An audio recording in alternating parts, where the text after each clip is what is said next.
Potem, ko smo se avgusta na tekmi z Romunijo v sklopu akcije Stopi v čevlje legende spomnili leta 2001 in zadetka Mladena Rudonje, ki je Slovenijo popeljal na svetovno prvenstvo, je Nogometna zveza Slovenije podoben izziv pripravila tudi tokrat. Med polčasom prve kvalifikacijske tekme med Slovenijo in Švico je 5 kandidatov iz sredine igrišča skušalo zadeti prazen gol.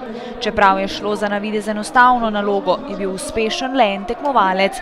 Je pa bila tudi tokrat v konkurenci peterice ženska, ki je le za las ostala brez nagrade, žoga je namreč zletela tik mimo vratnice.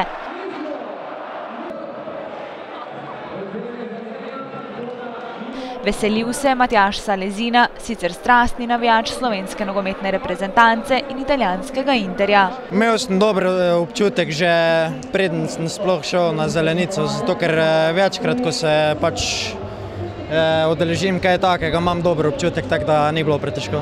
Predvsem zato se veselim gostovanja v Albanijo, ker sem bil tudi v Beogradu na gostovanju, rad grem na gostovanja v države bivše Juge.